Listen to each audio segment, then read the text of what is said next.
Southern California is home to some of the most unique plant communities in the world, but most people don't actually know what belongs here. I'm here today at Theodore Payne Foundation, a place that inspires and educates Southern Californians around the beauty and ecological benefits of the native plant landscapes. This isn't just a nursery, it's a living archive of what the land used to be and how we could actually take action to plant locally in order to have an ecologically safe future. I'm Isaias Hernandez, also known as Queer Brown Vegan. I'm an environmentalist, educator, and creative devoted to improving environmental literacy. This is Teaching Climate Together, the show where we meet with scientists, researchers, and environmental leaders to teach us about complex issues, all while centering diversity, justice, and authenticity. Come along as we bring environmental education to everyone in a way that's informative, inclusive, and fun.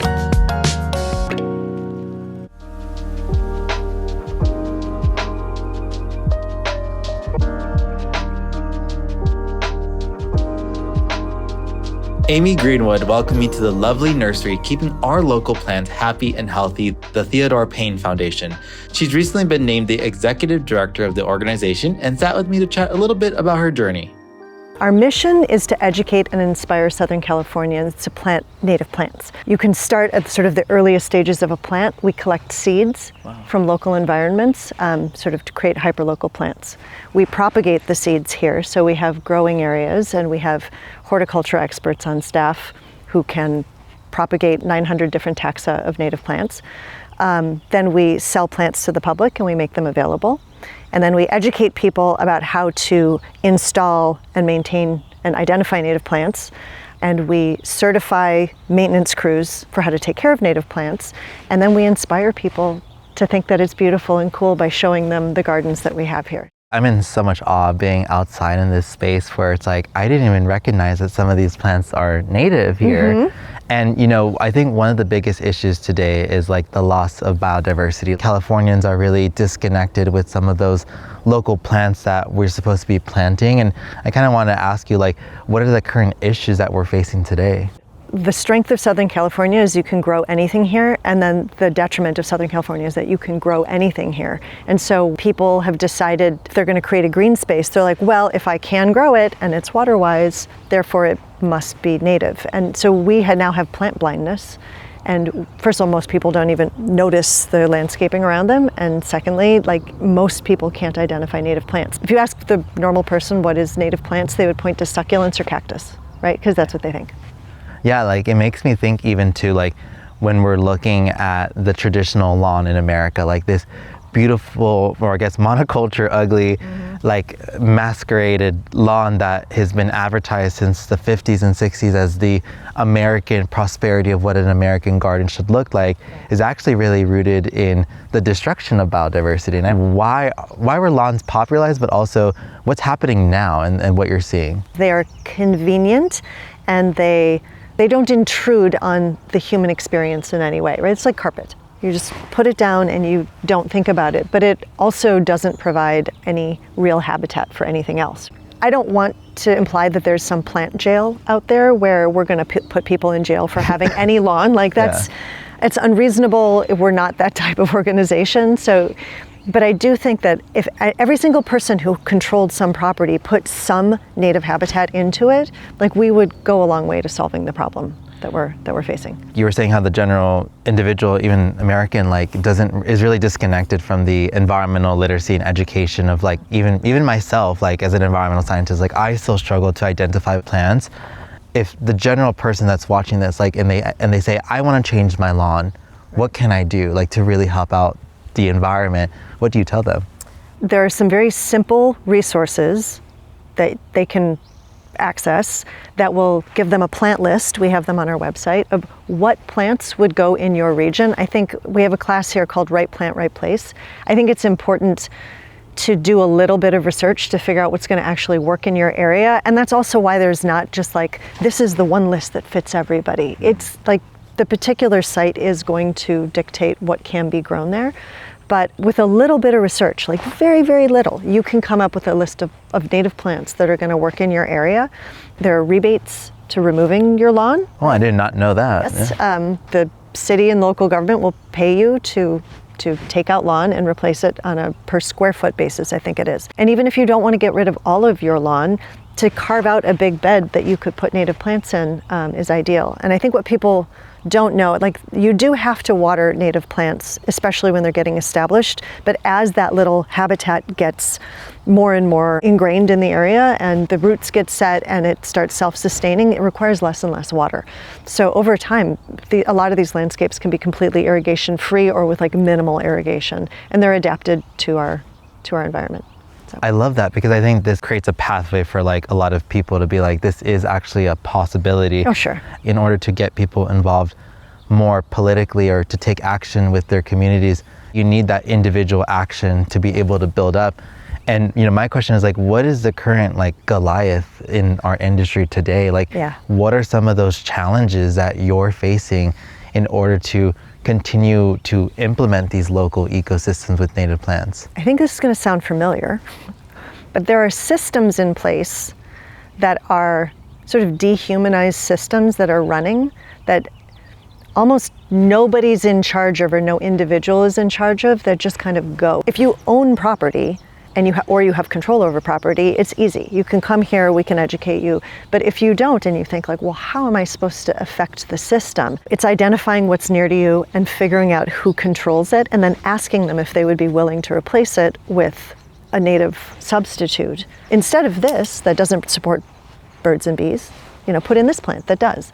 There are a lot of ways that you can get involved, even if you're not like a direct gardener yourself.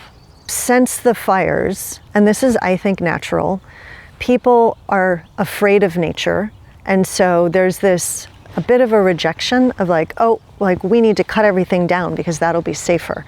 And I think what well-intentioned people don't understand is that by doing that, you basically are inviting flammable invasive plants to come back instead of native plants. As citizens, we should say, okay, we understand you want to keep us safe, but native plants actually can absorb embers when planted correctly and with minimal irrigation, can suppress embers when they come toward homes, can sequester them, and can contribute to like a more fire-safe area. And to push back against like the knee-jerk reaction of like, we just got to cut it all down. I do think that more and more people are becoming invested, especially younger people, invested in like destroying the lawn and not wanting to really conform to this uniformity, but have more of a biodiverse structure ecosystem where you're actually taking action. And I think you are all doing that as an institute, as a placeholder, to continue really spreading that mission, because that's the only way that people are going to take action. In the wake of the LA fires, we have the opportunity to restore the land in harmony with nature by planting fire-resistant native plants and fireproofing our homes. Eric Blink, the Theodore Payne Foundation's horticulture educator, caught me up on the fire-wise building and landscaping practices being implemented at the foundation's own headquarters. We're having plant advocates fight for the plants, and there seems to be a real push to have zero plants around the home. Although you don't need to have a complete eradication of plants in order to have a safe home. Interesting. Yeah. In the age of the climate crisis now, it's almost like everything is... It's a battle between the insurance companies and sort of science, honestly. There's a lot of science out there. This has been studied for years and years, and every time we have a fire like this, we learn more and more. Here's Zone 0, the proposed Zone 0 that will go into effect January 1st, I believe, 2026. And then if we step out here, we're looking at Zone 1. So this would be the hydration zone. Over here, we're reducing embers. It's called the ember resistant zone. And then over here, this would be a zone that I like to describe as lean, clean, and green. So green plants, well hydrated, also known as the hydration zone. So we do water these plants. Here we water about every 2 weeks. So when people think, oh, I need to keep my plants hydrated, they're still native plants, and the attraction is that they actually hold on to their hydration for a long period of time, longer than plants that aren't used to our environmental rainfall patterns here. And you save money. You save money on water, right? Yeah. Thicker sclerophyllous leaves, they resist ignition. Also our oak tree, thick sclerophyllous leaves. It just means you can feel how tough they are, okay? And so why they call it the hydration zone is something that they found is it's very difficult to ignite a well-hydrated plant. Doesn't matter what kind of plant it is. As long as it has hydration in it, the first thing you have to do is reduce that hydration in order for it to ignite. Wow. So you can't ignite this until all the hydration is removed, and then it will ignite. But if the plant is reasonably hydrated, it's very difficult to ignite. This is a buckwheat, California buckwheat. I've seen examples of buckwheat sitting next to rosemary. Rosemary is black, burnt. Whoa. And the buckwheat is not looking quite as fresh and lovely as this. Yeah. But it is not burnt and it didn't catch on fire. Wow. So, and that's most likely because it is adapted to our local weather patterns. When it collects moisture, it holds on to it through its various adaptations, smaller leaves, things like that. And it provides a lot of habitat too for other absolutely. creatures too. Yeah, that's the big thing, right? Beauty, habitat. The good practice here would be to clear out the dry material within, because that will ignite easier. So the point is lean, clean, and green. So what does that mean? Lean, fewer plants, well-maintained plants. Clean is I guess that's the maintenance. Yeah. And then the green is the hydration, right? We're trying to get lower profile plants as we move away from the house. The concept is you walk out the door, you see the garden from the inside of the property rather than the outside. So the traditional thing is put a lot of foundational plantings up against the building, right? Yeah. And that creates this sort of triangle like that, right? You're sloping up and then you've got trees overhanging it. We're moving the other way. Native plants, they get a bad rap because out in the wild, they're not as manicured. They can build up dead branches, things like that. If you go see a white sage out in the wild, maybe this time of year it will look great. By the end of summer, it's gonna look a little worn down, and it's gonna be, using all its adaptations to survive the summer.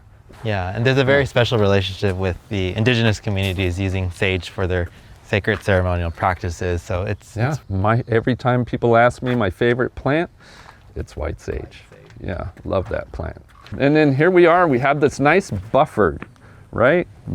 Concrete buffer. Here's our hydration zone. And then farther out, this driveway actually serves as a great fire break. Right? Oh, yeah, right? It separates it, yeah. So if there is something that has ignited, we'll still get embers blowing in this way. Hopefully our plants will catch and stop the embers before they lodge themselves on the building, but sooner or later, you will get embers on your building. Doesn't matter how much protection you do. Yeah. You're reducing the embers, but you will still have embers landing on the building. So that's why we work so hard on the home hardening. And this is a message that we need to get out to all the communities. Over here we have one of the poster children of landscaping. That would be the coast live oak. Yeah. Quercus agrifolia. It has this big canopy. It's very hard to ignite because they hold on to their moisture so well. The embers fly in and they get stopped by the coast live oak. In fact, this live oak is more in danger of igniting if this building catches on fire. That's the danger to this. So the house would cause it to burn, not itself. Exactly. The more that you've talked about fires and the ways that we can actually reframe our relationships is that they're not this evil entities, but unfortunately we have to have better management practices to secure our homes and our families. What can the general person do to help protect themselves and their families and neighbors from wildfires, specifically at their homes from an individual perspective? Number one, educate yourself about this zone approach. That is number one. You work from the home outward. And then keep your eye out for fire safe councils. There's one here in Los Angeles. Different neighborhoods develop these fire safe councils. Topanga Canyon has one. And they help people navigate these issues at a community level, so that, you know, if I protect my home, you don't protect your home, one of our homes is putting the other one in danger. So we've got to work together with we our have to work neighbors, together. Yeah, it's a great opportunity to work together, create larger areas of fire resilience. Placing ourselves back into the dazzling history of this foundation, Theodore Payne was an icon and trendsetter of his time. Katie Tilford, Director of Development and Communications, broke down the history of the man who gave the Theodore Payne Foundation its namesake. This is Theodore Payne. This is the horticulturist that our foundation is named after. And he's holding Matilla hot poppies. The botanical name is Rhamnea coulteri, but you might also know them as the fried egg flower. And we have one here today. These ones bloom in the spring, so different native plants bloom at different times of year, and you're here at the perfect time to observe this one. As Los Angeles expanded in terms of urban development and agriculture through the 1910s, 20s, 30s, he really lamented that all of these beautiful flowers were being lost, and so he made it his life's mission to teach Californians to grow these plants in their gardens, and we're still trying to do that same thing today. LA back then, you know, there weren't freeways. When this guy was in his 20s, you would take a train to get anywhere, and then you'd have to travel by a horse and wagon, maybe 4 hours, to get to the next place where you're gonna sleep or get supplies. And during that time when you're traveling, what are you seeing around you? Sagebrush, buckwheat, lilies, lupin. And to his outsider eye, he saw these plants as something special that should be preserved at a time when many people thought that they were just weeds or they were just silly, and the idea of a garden should be people imposing order on nature and taking it away. He arrived to the United States by boat, and he lived to see planes flying overhead, and he saw the changing nature of Los Angeles, from a rugged landscape with horses and carriages to road encroachment that displaced his own nursery. What he said was, "The rapidity with which the wildflowers are decreasing is most damning. If we do not begin to preserve them, the time will come when they will become extinct and live only in history." And we're really on the verge of that happening. Yeah, like my heart dropped as you said that quote. Yes. Because it's like, if that was written back then, yeah, it's like we still haven't learned our lesson. Yeah, that's why we're here. You know, we can't do it ourselves. We all have a role to play in this. Native plants should be the default for our homes, our neighborhoods, our cities, our schools. Yeah. A lot of people still need some convincing, but we're really happy that we're seeing it start to really catch on. Yeah. Gardens are a place where you can see the human impact on nature on a small level. So if I, you know, have a community garden, or like even just like a parkway in front of my apartment building, you can plant one plant and then see a monarch come lay eggs on it, and then, you know, a bird comes and eats the caterpillar, and, you know, it's this whole cycle of life with plants at the foundation. So it's really hopeful for me, and I think in our society today, we really need that hope. Anybody can have a relationship with these plants. You don't need to be a scientist or a botanist. Well, I'm excited to do this tour. I'm very horrible with identifying plants, so you're gonna have to help me through this tour. You're not gonna be an expert by the end of the day, but maybe you'll learn a few things. Okay, I'm Let's get excited. started. Let's do it. Well, it's gotten pretty sunny, so I think we should go get you a hat. Yes. Okay, so we've got the classic poppy, we've got sacred datura, or we have the new chaparral princess. Oh my God. Do you want I to want to see this one really quick. Yeah. Does it look iconic or no? But for the color Yes. outfit. Or should I try a different color You too? can try this one on if Okay. you want. For the outfit? If you want to get a few different things. So this is our nursery. This is where we sell plants, seeds, bulbs, and everything you need to start your native garden. This right here is the ground cover section. So we kind of group plants according to their use or their sort of habitat needs, or maybe what they'll function in your garden. Just to point out some cool things here, we have our native wild ginger right here. This is pretty rare in the horticulture trade. And then we have a bunch of dahlias right here. These in habitat are threatened by poaching, so people will dig them up, remove them from their habitat, and then sell those. Is it because they're expensive in the market? No, they're very affordable. They're very easy to grow. I think they're just considered, you know, something beautiful and unusual. Just succulents especially are very sought after, like people collect them. And you know, native plants aren't super ubiquitous in the traditional horticulture trade, so we're trying to flip that on its head, make them really affordable and easy to get, easy to grow, and there will be no excuse. Some other cool things, we have some Humboldt lilies over here that I can show you. So this is one of our native geophytes, or a bulb. So geophyte is a plant that stores its energy underground. So this has a bulb in there. And Humboldt lilies in the wild, you know, the seed germinates and then it might not get a flower until it's about 4 or 5 years old, because it'll grow when the conditions are right and then it goes dormant again in the summer and it stores that energy underground. This is like a year or two old? Yeah, this one is probably 3, 4, 5 years old. So we've been growing it here in our propagation area. And this purple tag shows that it was actually collected from local source seed. So we have partnerships with various land managers to go and collect a small, responsible amount of seed and then grow it out here in our nursery so that people around LA can extend the native gene pool and actual local biodiversity into their gardens.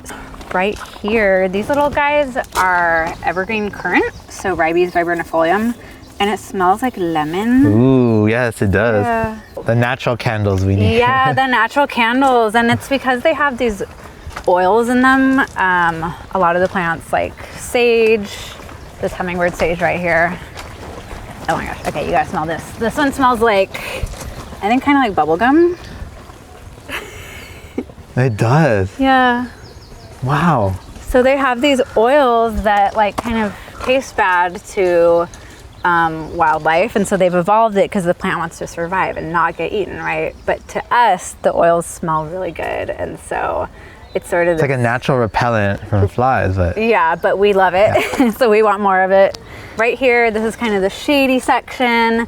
So basically, when you're selecting a plant for your garden, you're looking at your space and thinking, what kind of habitat is this? Let's say you have an apartment building with a wall, you know, like a skinny path next to it. It doesn't get much sunlight. The habitat that reminds me of is under a tree, right? Because it's shady under a tree. So what kinds of things like to grow under trees? Well, we have heuchera right here, or island alum root. So these guys all do pretty well under trees in the shade, and they bring in pollinators. They can survive in pots, and they even tolerate clay soil. So rather than trying to change your site, like I'm going to amend my soil, I'm going to mix something in with it, we want people to select the right plant for the space that they already have. So let's go look at the pollinator sun-loving plants over here. If you go hiking in Southern California and you're like going through kind of the mountains or the hills, coastal sage scrub is what you're most likely going to see.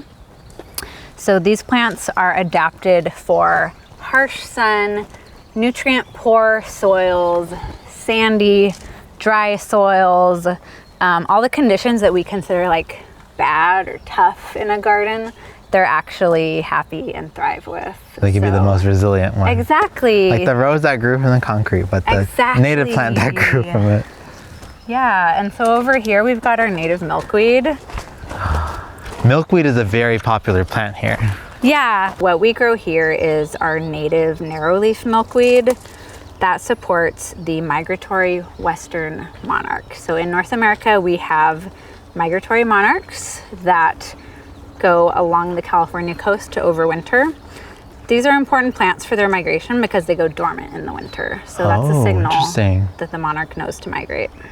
The adult monarch butterflies can kind of go and find nectar on a lot of different flowers, but they'll only lay their eggs on milkweed because the baby caterpillars need to eat the milkweed. So it's like a symbiotic relationship this plant has. Yeah.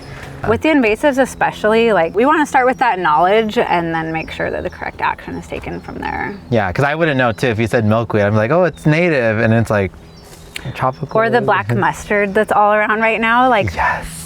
Let's be honest, the flowers are pretty. You know, some people see it and they're like, oh, wildflowers, super bloom. So we've got a lot of work to do in just learning what we're seeing around us. Yeah, to reroute that relationship there. Yes.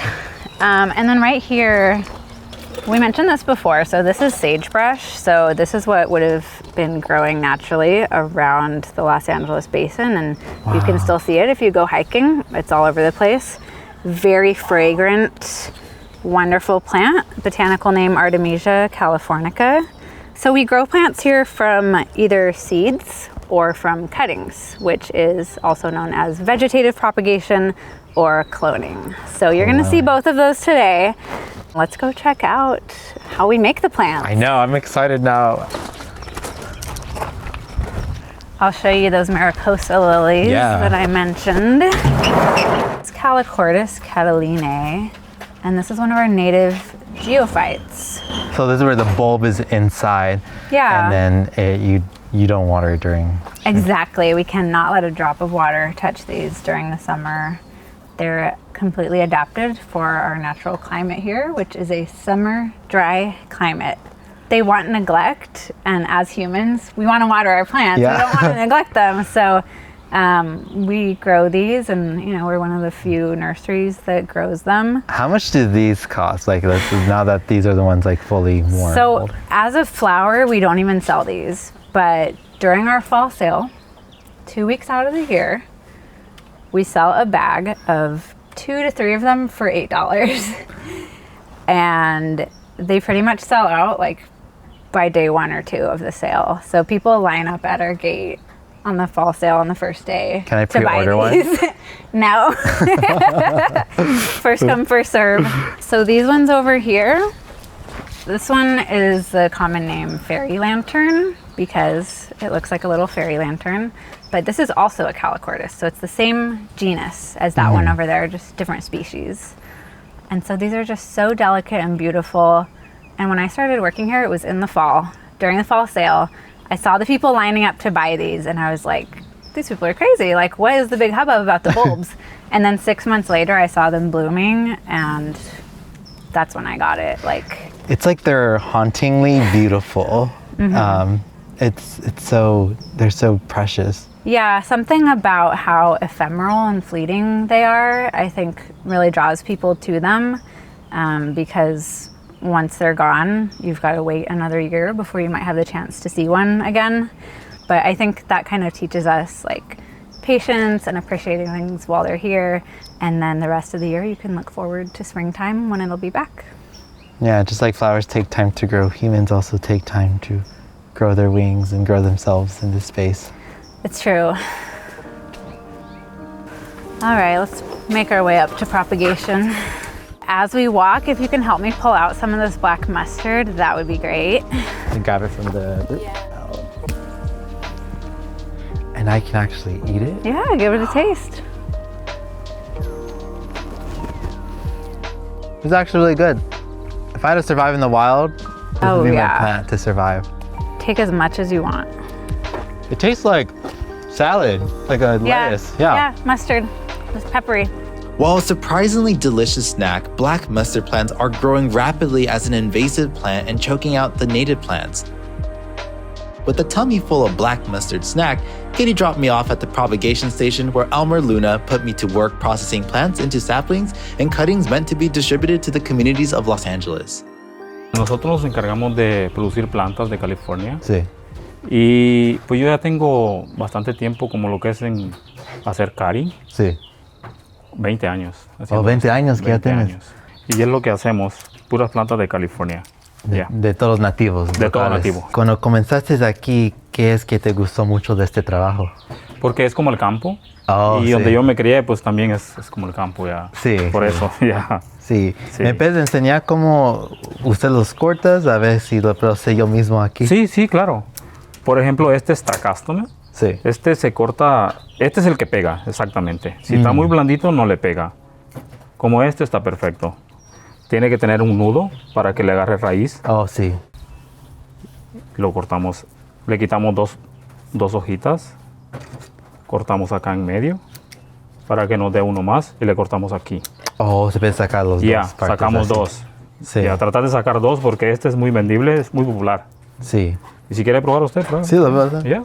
So, nomás lo voy a hacer para acá, Sí. nomás quita estos dos aquí, Dos. esos dos aquí. Ujú, correcto. Luego lo voy a cortar como en medida, como... Que le quede el nudo este como por aquí, porque por tiene acá, ya, sí. porque es donde da la raíz.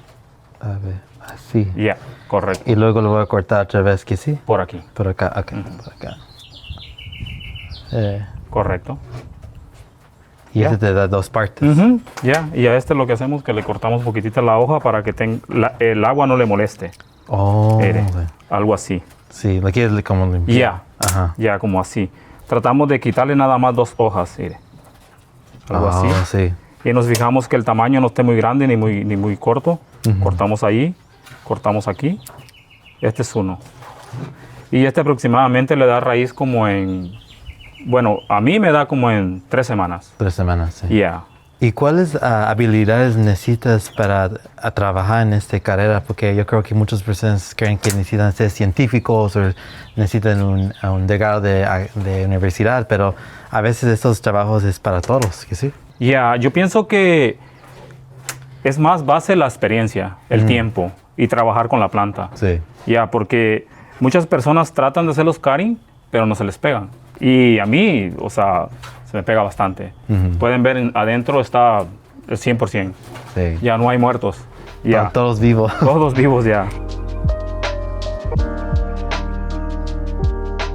Mi papá es un jardinero, él me enseñó un poco ok. cosas, como cortar las cosas, pero la persona que no sabe nada de información de las plantas, no sabe cómo cortarlos, cómo ellos pueden entender, como aquí en este facility, cómo pueden aprender las personas para venir, para cortarlos o entender. Hay clases. Oh, en clases acá, sí. Ya. Sí. Clase de cutting y clase de semillas. Oh, Ya. mira. Pues muchas gracias por enseñándome todo esto porque no sabía. Oh, A veces ok. me olvidé un poquito cómo cortar las Sí, plantas. sí, le digo, es fácil ya con el tiempo, como para mí, o sea, yo lo hago, ahorita lo estoy haciendo lento, pero yo lo hago rápido.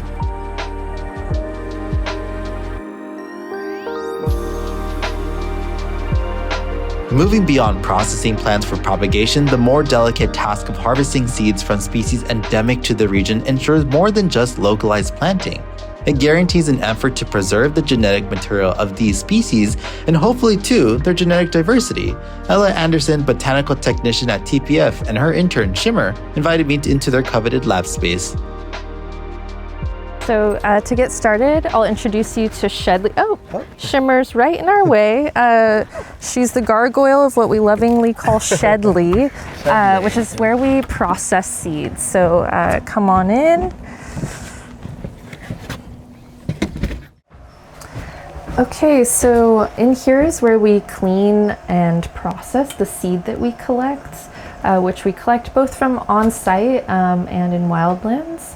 But today I have a really special seed for us to look at, which is something that we collected last summer, which is a rare plant actually in California. Rare? Oh my Yeah, God. it's Mount Gleason paintbrush. We've been cleaning it and preparing it for the seed bank, so I'd love to show you how we do that. Yeah, I'm excited that you even trust me to take care of this rare collection. So the pressure is on right now. Of course. The first thing that we do is we're going to grab a sieve, and we have basically different sized sieves to thresh through depending on the size of the seed that we're working with and what our purpose is.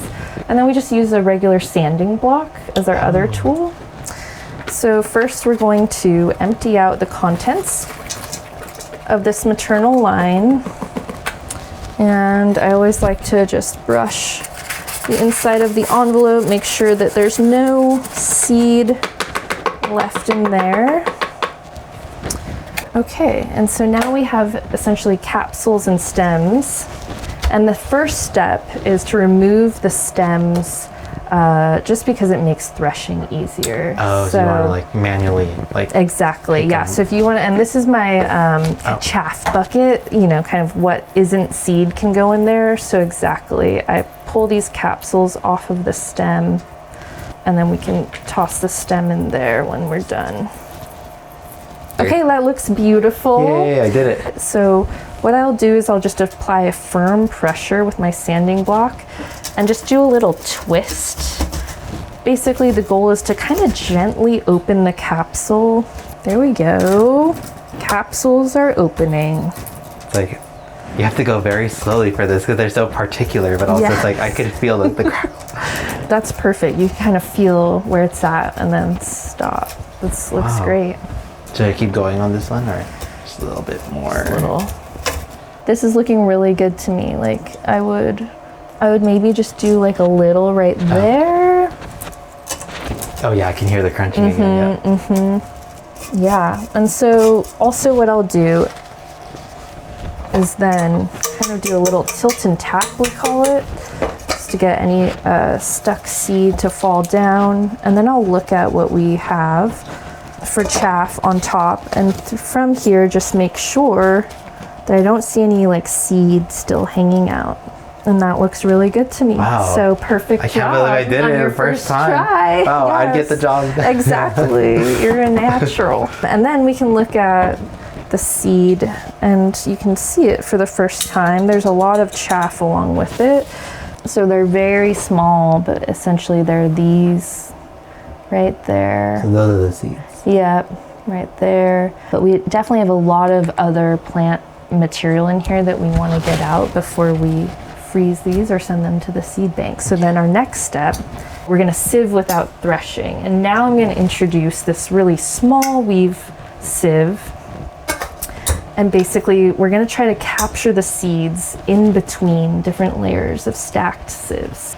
Okay, and then we put what stayed up into our chaff bucket. So basically the process I just showed you we'll do maybe 8 to 10 times. Oh, so you still have to go through it like multiple times in order to effectively pull out the seed. Exactly. Oh. We're trying to just get all that chaff separated from the seed as much as possible before we put the seed in the blower, which will be the next part. Okay, well now what we've threshed is ready for the seed blower. We'll try our hardest manually to get as much of that chaff out from our seed first, but then we can put what's left into the seed blower. Air blows up at different pressures and we can try to kind of separate the chaff from the seed this way. By using air, we can blow what's lightest up and out into these canisters, and most traditionally the seed is heavier and stays down. We'll put all of our Mount Gleason paintbrush seed in there, put the canister in, make sure everything's tight before we start.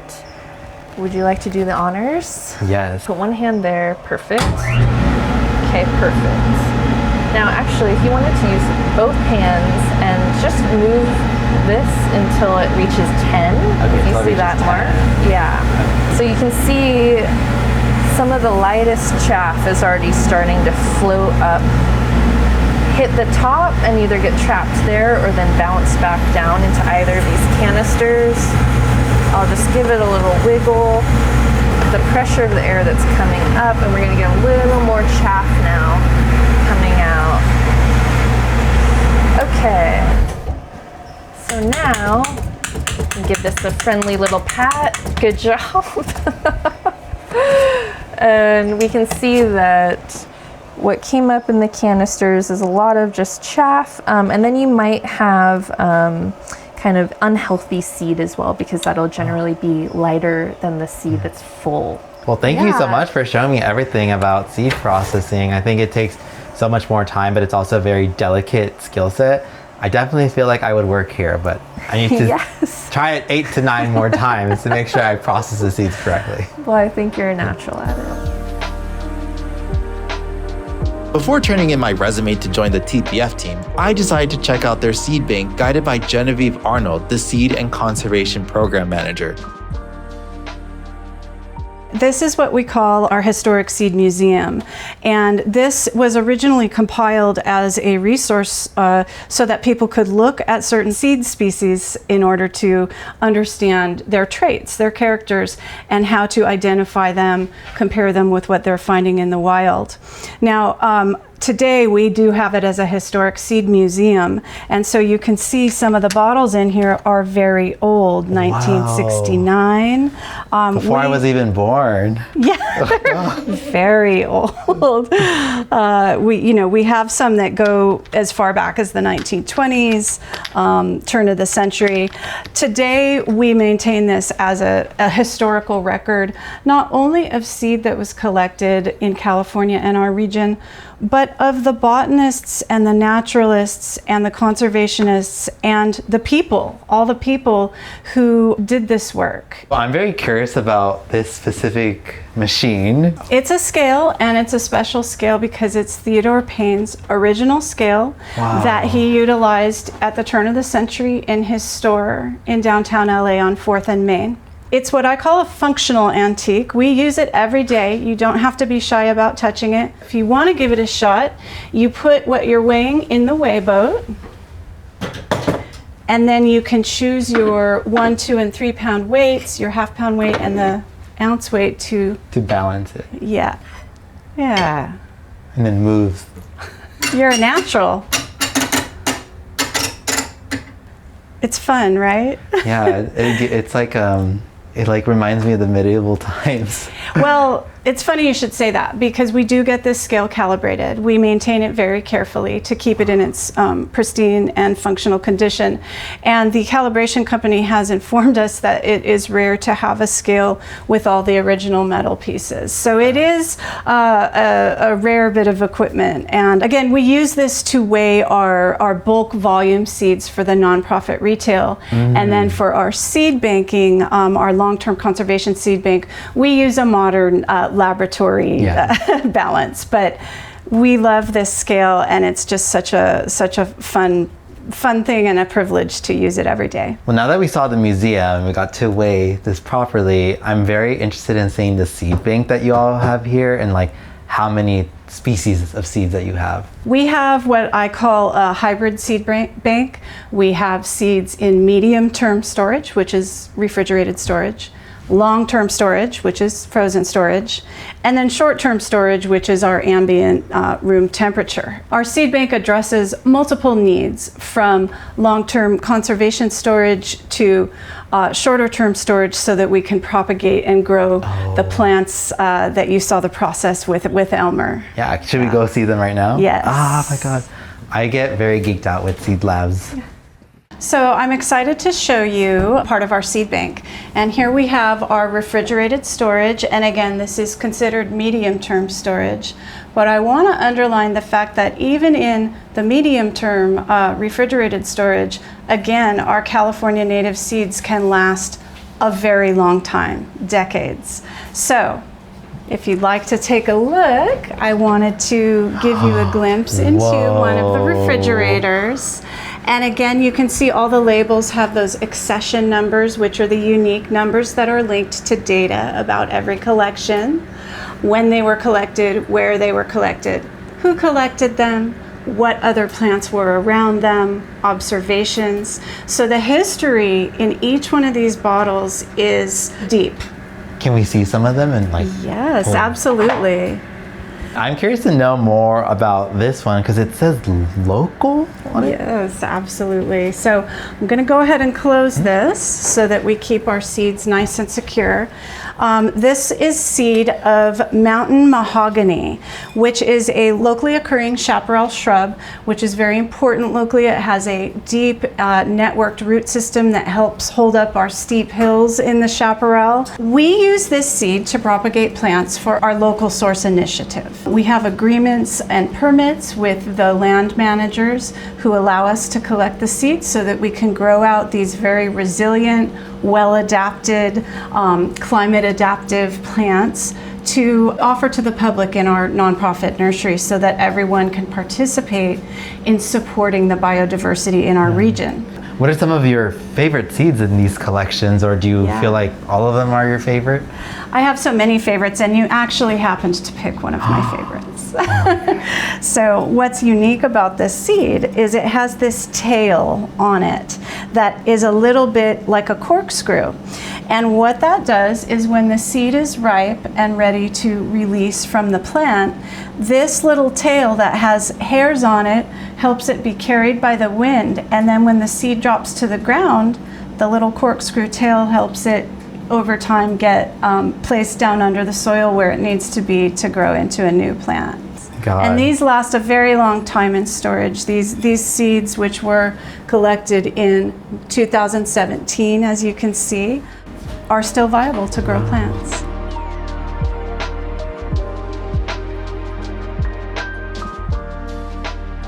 Well, that's it for today's episode. Southern California is one of the most unique biodiverse ecosystems. This Mediterranean climate has so much to offer. I got to learn from seed conservation, from being able to make sure to plant your own local plants and native species in your area, to even making sure how individuals like ourselves can get rid of our grass lawns and create a new paradise for our future.